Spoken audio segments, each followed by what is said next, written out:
26-এ নির্বাচন আর মমতার বিসর্জন। আমরা কি দেখলাম? ভাইপো কয়লা চুরি করলো, আর বৌমা সোনা চুরি করলো, আর পিসি ফাইল চুরি করে নিয়ে পালালো। আমি বলতে চাই, তাহলে ওই ফাইলে কি আছে? আমি তৃণমূলের বন্ধুদের কাছে বলতে চাই, এমএলএ জয়দেব হালদারের কাছে একটা প্রশ্ন করতে চাই, এবং এখানকার যিনি প্রধান যে মহিলা, ভদ্র মহিলা এবং জন্ম মণ্ডলকে একটা প্রশ্ন করতে চাই। বলছে উঠে তো নাম আছে, আরে তোমরা তো সবাই চোর, 294 জন যে প্রার্থী তোমরা সবাই চোর, তাহলে একটা ফাইলকে বুকের ভেতর আগলে রেখে এবং বাকিটা গাড়ি তড়ি করে নিয়ে পালিয়ে গেল কেন? আমি মমতা বন্দ্যোপাধ্যায়ের কাছে এবং গোটা পশ্চিম বাংলার তৃণমূল বন্ধুদের কাছে বলতে চাই, আমার গলার আওয়াজ যতদূর পর্যন্ত যাচ্ছে, এখানকার যিনি ব্লক সভাপতি এবং ঝর্ণা মণ্ডল প্রধান, আমি তাদের উদ্দেশ্য করে বলতে চাই, মমতা বন্দ্যোপাধ্যায়ের বড় বড় লেকচারের নাটক শুধু বলে খেলা হবে। আমরা বলতে চাই এই 26-এ এই খেলাটা শেষ করে দেব, এই 26-এ এই খেলাটা পুরো শেষ করে দেব। আর মমতা বন্দ্যোপাধ্যায় বলতো না যে খেলা হবে, তাহলে এই চাকরিগুলো খেয়ে তো নিয়েছে, তার জন্য বলতো খেলা হবে। মাননীয় কি বলতো, আমি ডবল ডবল চাকরি দেব। উনি কিন্তু ডবল ডবল চাকরি দিতে পারলেন না, ডবল ডবল চাকরি গুনে খেয়ে নিলেন, আর ডবল ডবল লাঠি পেটা করালেন এই মাননীয়, তার নাম মমতা বন্দ্যোপাধ্যায়, তার নাম তৃণমূল কংগ্রেস। তৃণমূল শব্দের অর্থ হলো টি থেকে টাকা, এম থেকে মারা, সি থেকে কমিশনার। এই টাকা মারা দলকে এই পশ্চিম বাংলায় থেকে আমরা চির বিদায় দিয়ে দেবো।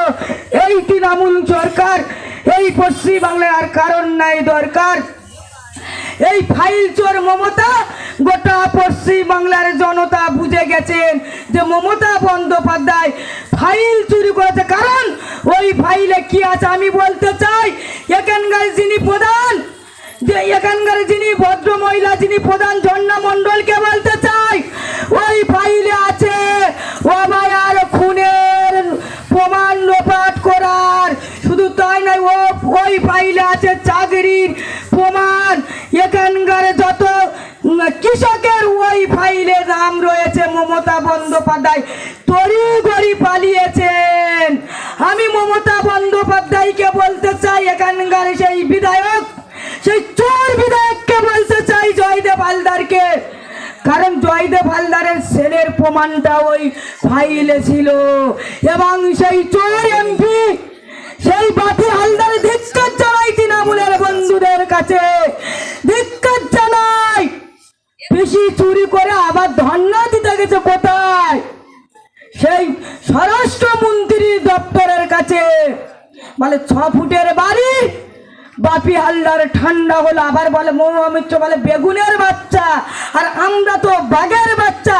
আমি বলতে চাই এখানকার যিনি প্রধানকে এবং এমএলএ কে এবং এখানকার সর্বমানুষকে তৃণমূলের বন্ধুদের কাছে বলতে চাই, ঠিকই বলেন, বাঘ কোথায় থাকে? জঙ্গলে। আর কোথায় থাকেন? চিড়িয়াখানায়। বাঘ ছাড়া পেলে মানুষ তো খায়, মানুষের রক্ত শোষণ করে।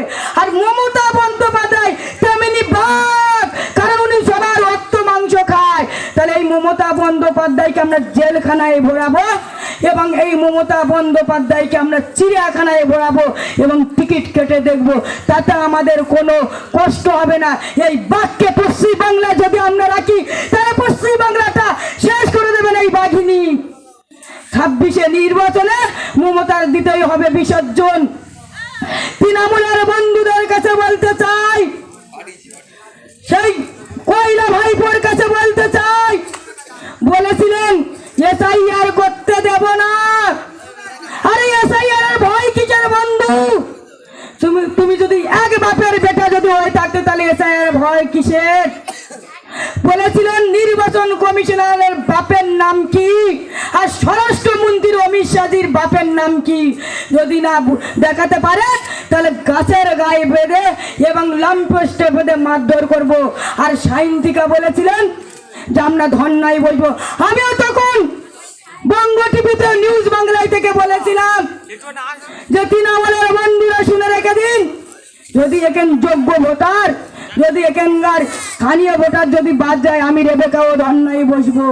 শুধু তাই নয়, আজকের মমতা বন্দ্যোপাধ্যায় এমএলএ জয়দেব হালদার ভয় পাচ্ছে রেবেকা মোল্লার দেখে। রেবেকা মোল্লার এসআইআর থেকে নাম বাদ দিয়েছে এই মমতা বন্দ্যোপাধ্যায়। যেন রেবেকার মতন একজন প্রতিবাদী সংখ্যালঘুর মুখ, একজন বিভিন্ন ধর্মী নিয়ে কোনো রাজনীতি করেন না, যে বিপদে পড়ে রেবেকা মোল্লা ছুটে যায় সেখানে। তাই আমাকে দেখে ভয় পেয়ে এসআইআর থেকে বারবার বিভ্রান্ত করাচ্ছে এবং আমার কন্ট্রোলের চেষ্টা করতে চাইছেন এই মমতা বন্দ্যোপাধ্যায়। তার নাম তৃণমূল কংগ্রেস, তার নাম অভিষেক বন্দ্যোপাধ্যায়, তার নাম এমএলএ জয়দেব হালদার, তার নাম এখানকার সেই ঝর্ণা মন্ডল। আমি বলতে চাই, রেবেকাকে এসআইআর থেকে বাদ দিয়ে রেবেকাকে কন্ট্রোলের চেষ্টা করতে পারবেন না। কারণ রেবেকা বন্দ্যোপাধ্যায়, রেবেকা মোল্লা এখানকার ভারতীয় নাগরিক, এখানকার ভারতবাসীর সন্তান। এখানে ভারত মাতা আমার মা। আমি তো বাংলাদেশি নয় যে অফিসে তুই চলে যা, বাংলাদেশে চলে যা, অফিসে তুই চলে যা, ভাইপোকে নিয়ে যা। আমি এখানকার স্থানীয় মুসলিম, আমি এখানকার রাষ্ট্রীয় মুসলিম। আমরা মোরা এক বিন্দু দুটি কুসুম হিন্দু মুসলমান। আর রেবেকা তোমাদের নয়নের মণি। আর বিকাশদা রেবেকার প্রাণ। রেবেকা মোল্লা হিন্দু মুসলিমের রাজনীতি করেন না, করে কে? এমএলএ জয়দেব হালদার, মমতা বন্দ্যোপাধ্যায়, ফিরহাদ হাকিম, শওকত মোল্লার মতন এইসব বিধায়ক চটি চাটা পদ রাখার জন্য এরা নিজের ধর্মটাকে শেষ করতে পারে। ধিক্কার জানাই তৃণমূলের বন্ধুদের কাছে, তৃণমূলের নেত্রীর কাছে ধিক্কার জানা। যদি এটা পশ্চিম বাংলা, যদি তোমার বাবা কেলকের সম্পত্তি যদি মনে করে এটা পশ্চিম বাংলা, তাহলে আমরা এটা যে পাকিস্তান মনে করছি এবং ভারতবর্ষে সে আমরা বাংলাদেশি মনে করি, তাহলে এটাই ভুল। তাহলে এমন ধাক্কা মারবে এই 2026-এ একবার ইউনূসের কাছে আমরা পাঠিয়ে দিতে পারি, আমরাও চোখে চোখ রেখে প্রশ্ন করে। আমি বলতে চাই, শুধু তাই নয়, ফলতাই থেকে যখন পতাকা তুলেছিলেন এবং তিলক কেটেছিলেন, সেই মস্তান জাহাঙ্গীর বলেছিলেন যে এখানে কেউ জয় শ্রীরাম বলতে পারবেন না আর এখানে তিলক কাটতে পারবে না। আমি ওই জাহাঙ্গীরকে বলেছিলাম নিউজ বাংলায় থেকে যে এটা তোমার বাবা কেলকের পশ্চিম বাংলা নয়, এটা গণতন্ত্র অধিকার। যদি এটা তুমি মনে করো যে বাংলাদেশ পাকিস্তান, তাহলে তুমি চলে যেতে পারো জাহাঙ্গীর, তুমি চলে যেতে পারো, আমাদের কোনো আপত্তি নাই। কিন্তু এটা ভারতবর্ষ, তুমি ভুলে আছো এটা হিন্দুস্তান। তাহলে এখানে তিলক কাটবে, জয় শ্রীরাম বলবে, নামাজ পড়বে, রোজা রাখবে, ইফতার খাবে। আর তোমার মার মতন এক ঘরে থেকে নামাজ পড়বেন না এবং রোজা রাখতে পারবেন না। তিনি ওজার নিয়ম শৃঙ্খলা জানেন না, তিনি গিয়ে এক ঘরে নামাজ পড়ে। ধিক্কার জানাই তৃণমূলের বন্ধুদের বান্ধবীদের। এখানে যদি কোনো মুসলিম ভাই পরিবার থাকে তৃণমূলের, তাদের দৃষ্টি আকর্ষণ করে বলে দিয়ে যাচ্ছি। কারণ রেবেকা মোল্লা সাহস করে এবং চোখে চোখ রেখে প্রশ্ন করেন। রেবেকা মোল্লা কারোর দেখে ভয় পায় না এবং তোর নেতৃত্ব দেখেও, মমতা বন্দ্যোপাধ্যায়, অভিষেকের দেখেও আমি ভয় পাই না। কারণ আমাকে 28 দিন জেল কেটেছিল, আমি ওভারখণ্ডে বিচার চাইতে গিয়েছিলাম। শুধু বলছিলাম জাস্টিস ফর রাজ্য কর, বুক পেতেছিস গুলি কর। তার জন্য তড়িঘড়ি মমতা বন্দ্যোপাধ্যায়ের দালাল প্রশাসন, সেই মনোজ বর্মার পুলিশ দালাল আমাকে 210টা এবং রাজ্যের সহকারিত এসপি ডিএসপি থেকে আমাকে টানতে সেই কয়লা ভাইপোর এরিয়ায় নিয়ে চলে গেছিলেন। গিয়ে সেখানে আমার থেকে কি করলো জানেন? পুরো 25 কিলো ব্যাগে ভর্তি টাকা, স্টেট ব্যাংক অফ ইন্ডিয়া বলে লেখা আছে, 500 টাকার লোট। আরে টাকা কি পশ্চিমবাংলা লুটের কারখানা চলছে? জাহাঙ্গীর আমাকে বলছে আমার হাতে তৃণমূল জয়েন করো, আমি 500 পুলিশ এবং অভিষেক বন্দ্যোপাধ্যায় গাড়ি নিয়ে তোমাকে এই রাতে দেব। আমি তখন এবাকে বলেছিলাম যে আবু সিদ্দিকের মতো যদি আমার প্রাণ চলে যায়, যদি আমার জাত, তুমি এই কয়লা চোরদের একটা ভোট দেবো না, যারা নারী পাচার করে তাদের একটা ভোট দেবো না, যারা নারী ধর্ষণ করে তাদের একটা ভোট দেবো না, যারা শিশু পাচার করে তাদের একটা ভোট দেবো না, যারা শিশু ধর্ষণ করে তাদের একটা ভোট দেবো না। কারণ তখন আমার কপালে বন্দুক ঠাকিয়েছিল। আমি বলেছিলাম জাহাঙ্গীর, একই আন্দোলন আমি যদি একবার ফিরে যাই, বৃহত্তম আন্দোলন করবো, জাহাঙ্গীর দেখিয়ে দেবো যে পশ্চিম বাংলা সংখ্যালঘু বলে কেউ আছে কিনা। তোমার দিদির নবান্নয় থেকে যদি চূড়ার মুঠে যদি কেউ ধরে, সেটা রেবেকা মোল্লা ধরে কালীঘাটে বসাবো, আর কালীঘাট থেকে তোমাকে গঙ্গার জলে ছুঁড়ে ফেলে দেবো। জাহাঙ্গীর তখন আমাকে কপালে যখন বন্দুক ঠাকিয়ে বললো যে তুমি একজন নেত্রীর পরিবর্তে কথাবার্তা কিসের? আমি বলেছিলাম তুমি দালালি করতে পারো জাহাঙ্গীর, তোমার বাড়ি গাড়ি যদি কয়লার টাকা, চাকরির টাকা, ধর্ষণের টাকা, খুনের টাকা, সিন্ডিকেটের টাকা, সারদার টাকা, নারদার টাকা, রোজভ্যালির টাকা হতে পারে। আমি রেবেকা মোল্লা এই এই একজন চাষির মেয়ে যদি হয়ে থাকে, একজন বিজনেসদারের মেয়ে যদি হয়ে থাকি, আমার নিচ্ছ টাকাটা ঘর বাড়ি আমার আপনার ওই নেত্রীর মানে নেত্রীর ওই কালো 60 টাকা আমার কাছে পছন্দ নয়। কারণ তুমি এই তৃণমূলের চটি চাটতে পারো, তোমার চটি চেটে তোমার জিভগুলো ফ্যাকাশা হতে পারে। এ বেকার কোনোদিন তৃণমূল কংগ্রেসকে সমর্থন করবো না, কোনোদিন চটি চাটবো না সম্প্রদায়রা। আর ভাইপো সেদিনে বললো রে, সেদিন রোডে দাঁড়িয়ে বললো যে বিজেপি যারা করে তারা নোংরা, ভদ্রলোকরা নাই তৃণমূল করে। আমি ভাইপোকে বলতে চাই 1998 সালে যখন দেশের প্রধানমন্ত্রী ছিল অটল বিহারী বাজপেয়ীজি, তখন তো তোমার মা রেলমন্ত্রী দেশের ছিল, আর তখন তোমার মা দেশের রেলমন্ত্রী ছিলেন। আর বিজেপির কোলেতে দোল্লাতে দোল খেলে তোমার মার তাহলে স্বভাবটা কি? তোমার মার চরিত্রটা কি? তোমার মমতা বন্দ্যোপাধ্যায়, যে মমতা বন্দ্যোপাধ্যায় এখন বিজেপিকে সম্প্রদায় বলছে, দালাল বলছেন। আর আমি বলতে চাই এই তৃণমূলের বন্ধুদের কাছে, আজকের আপনারা কোটি কোটি টাকার মালিক হয়েছে, বলে লুট হয়েছে কোটি কোটি, কে খেয়েছে হাওয়াই চটি? এই তৃণমূল আর নয়। দিদির পায়ে হাওয়াই চটি, ভাই ভাইপোর কোটিপতি, এই তৃণমূল আর নয়। আর কোটি কোটি টাকা কোথায় পেলেন? আমাদের অটল বিহারী বাজপেয়ী যদি না আগলে রাখতো, তাহলে আপনার পিসি রেলমন্ত্রী হতে পারতেন না, আর এই রাজ্যে 9খানা দায়িত্ব পেত না, এবং রেলমন্ত্রী হতো না, এবং পশ্চিমবাংলার মুখ্যমন্ত্রী এবং স্বাস্থ্যমন্ত্রী এবং পুলিশ মন্ত্রী হতো না। লজ্জা লাগে তৃণমূলের বন্ধুদের কাছে একটাই প্রশ্ন, আগে আপনার বিষয়কে গঙ্গার জলে ধুয়ে আনুন, তারপরে বিজেপির ছেলে মেয়েদের উপর আঙ্গুল তুলবে এখন। এবার আমি রেবেকা মোল্লা এই গোপালপুর থেকে বলছি, যদি বিজেপির উপর একটা কোটাল আমুল কেটে নেবো, আমরাও কাটতে ভালো পারি, প্রতিবাদ করতে পারি, প্রতিরোধ করতে পারি, প্রতিশোধও নিতে পারি। বারবার আমাদের মারবেন, আমরা কিচ্ছু বলবো না। বাহ, এটা কি তোমার বাবা কালকের পৈতৃক সম্পত্তি যদি মনে করো ইঙ্কু, তাহলে এটা ভুল। ইঙ্কুকে বলে দিচ্ছি, তাহলে এটা ভুল। হয়তো কালকে আমার নামে কেস পাইলাম, আমি রেবেকা মোল্লা ভয় পাই না, আমি চটি চাটবো না, জেলে যাবো, মারা যাবো, তাবি আছে তুমি তৃণমূল কংগ্রেসের কাছে আমি আত্মসমর্থ হব না। কারণ 9 আগস্ট আমাকে হাতটা আবার ভেঙে প্লেট বসেছিলেন, সেই বিরোধী দলের তো আমার হাত অপারেশন করেছিলেন। আর শুধু বলে শুভেন্দু অধিকারী সম্প্রদায়, আরে শুভেন্দু অধিকারী যদি সম্প্রদায় হলো, রেবেকা 6 লাখ টাকার বেল করালো, শুধু তাই না রেবেকার হাত অপারেশন করালো। আমি বলতে চাই, আমাদের বিরোধী দলনেতা 10 তারিখে যে হারে আক্রমণ করলো, ধিক্কার জানাই মমতা বন্দ্যোপাধ্যায়। কোন বড় আক্রমণ করলো? কুচবিহার থেকে মন্দির বাজার, যে রেখা গাজী 9খানা বুথে সাপকা মারে জিতেছিলেন, এবং তার চরিত্রের খবর যদি আমি গোটা পশ্চিমবাংলাকে যদি তুলে দিই, ধিক্কার দেবে লোকে, কেউ ভালো বলবেন না। কখনো সিভিক পুলিশ, কখনো লক্ষ্মীকান্তপুর রমজান খাসিওয়ালা, ওর কোনো বাসাবাসি নেই, কোনো জাত ধর্ম বাসে না। এই রেখা গাজী যে 9খানা বুথে সাপকা মেরে জিতেছে, কপালে বন্দুক ঠেকিয়ে, আমি বলতে চাই কনবার উপর হামলা করেছিলেন, ফিতে কাটতে পারবেন না। ওনার বাবা ক্যালকের এইটা পশ্চিমবাংলা কাপদিক থেকে যে মমতা বন্দ্যোপাধ্যায় নিলাম ডেকেছিলেন, আজ আমাদের যেরকম নিলাম ডাকে লাখ লাখ টাকা, 80, 1 লাখ, 1.5 লাখ, 2 লাখ। আর মমতা বন্দ্যোপাধ্যায় আপনারা দুর্গাপুজোর সময় দেখেছেন নিশ্চয়ই, 80 নিন, 90 নিন, 1 লাখ নিন, 1 লাখ 5, 1 লাখ 10। সেই ঠাকুরকে মাননীয় ফিজান ভ্যানে তুলছেন। আমি বলতে চাই হিন্দু ভাইরা আপনার জাগ্রত হন, নাহলে আপনার ধর্ম বলে কিছু থাকবে না, আপনারা আর পূজা করতে পারবেন না।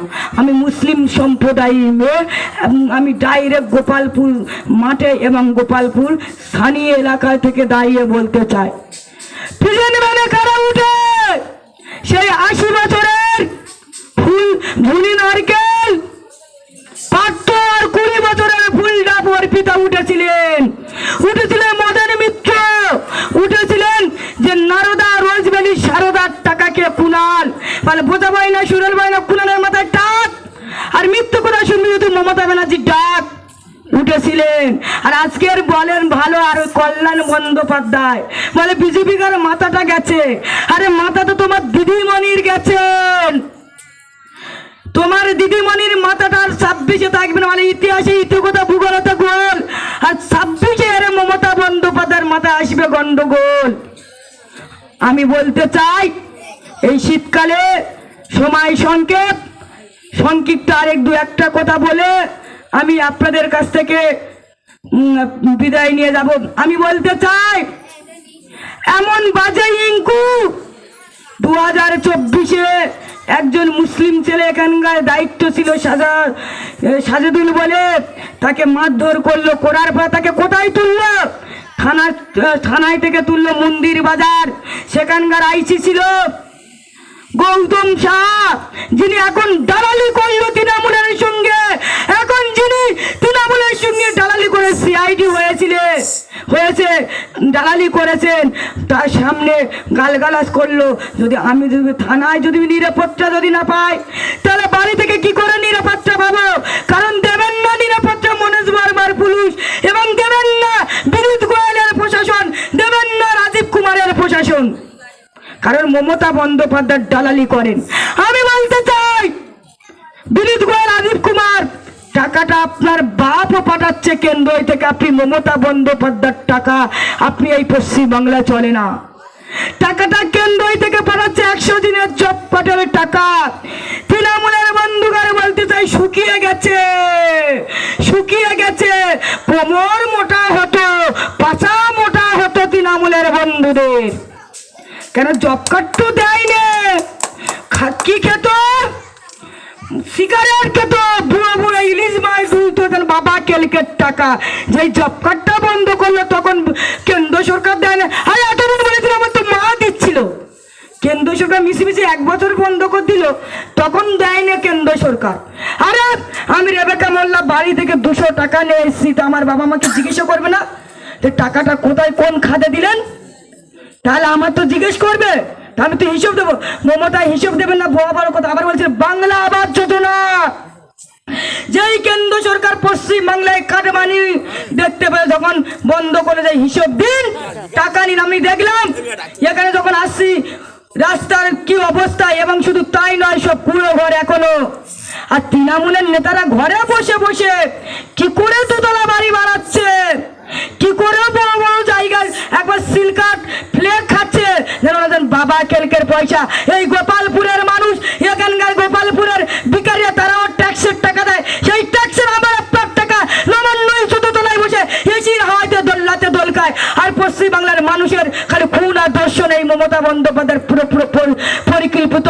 ওই ফাইলে আছে শুধু কয়লার টাকা, ওই ফাইলে আছে চাকরির টাকা, ওই ফাইলে আছে দর্শন, ওই ফাইলে আছে কয়লার টাকা নিয়ে ইলেকশন করাবার জন্য এই মমতা বন্দ্যোপাধ্যায়। তার নাম তৃণমূল কংগ্রেস, তার নাম ঝর্ণা মণ্ডল। তৃণমূলের বন্ধুদের কাছে একটা প্রশ্ন করতে চাই, বিহারে ভোট হলো, সেখানে একটা ইগিম সাপ্পা চললো না, 12 জায়গায় এসআইআর হলো, সেখানকার একটা বিহারটা মাথা ব্যথা করলো না, পশ্চিমবাংলা যত মাথা ব্যথা। কারণ যত বাংলাদেশের অনুপ্রবেশকারী রোহিঙ্গাদের এনে রেখেছিলেন আঁচলের তলায় চাপা দিয়ে, বলতে আমার দুধেল গায়ে। আর আমরা পশ্চিমবাংলার মানুষ আপনার কাছে দুধেল গায়ে হতে চাই না। যদি দুধেল গায়ে হয় আপনার পাকিস্তান বাংলাদেশ, মানে পাকিস্তান মুর্দাবাদ আর ভারত জিন্দাবাদ। পাকিস্তান মুর্দাবাদ, ভারত জিন্দাবাদ। মানে ভারত মোদের দেশ রে ভাই, ভারত মোদের দেশ। আর এই দেশেতে মনের সুখে থাকবো মোরা বেশ। দেশের বাতাস, দেশের আলো, আমরা সবাই বাসবো ভালো। আর দেশের মাটি করবো মোদের সকল দুঃখের শেষ। এই মমতা বন্দ্যোপাধ্যায় হিন্দু, মুসলিম, খ্রিস্টান, আমরা দুর্গাপুজোর সময় দেখলাম, যদি আমি বক্তব্য দিই কয়েক ঘন্টা লাগবে, মমতা বন্দ্যোপাধ্যায়ের ইতিহাস শেষ হবে না। দুর্নীতির ইতিহাস, ধর্ষণের ইতিহাস,